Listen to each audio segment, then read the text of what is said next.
I'm Bill Russian with Armor Seed. I'm a sales agronomist in Central Arkansas area. I'm in Lone Oak County. I'm not far from Little Rock. It's just right down the road here.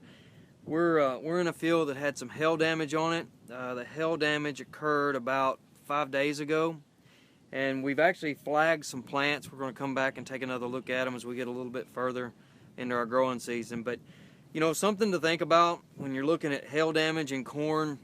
The first thing is if you know you had a hailstorm, say last night, the next day is not a good day to evaluate it.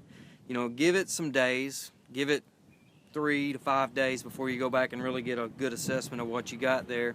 But the good thing about our cornfield we're in right now, we're 2-leaf, we're V2, just past the emerging stage here, not big at all. So our growing point is still below the ground. So as long as that growing point's below the ground, when we're looking at a plant like this, we're not really exposed to having anything to worry about as it takes it out. And mainly what it's done is just beat off a few leaves here. But until we get above ground, there's a whole lot of damage that can occur from like a hailstorm before we have a real effect on the crop. Some of these Purdue hand guides are just field books, and it's got a chart in it. I've always looked at that chart because it's real interesting.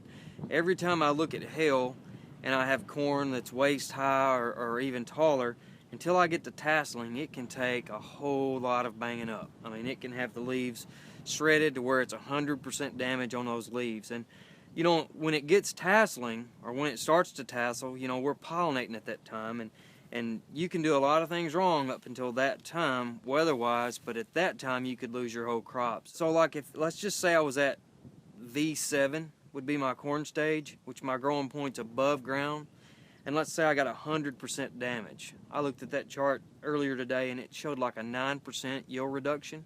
So we're not really at risk until we get to tasseling with this corn on hail damage.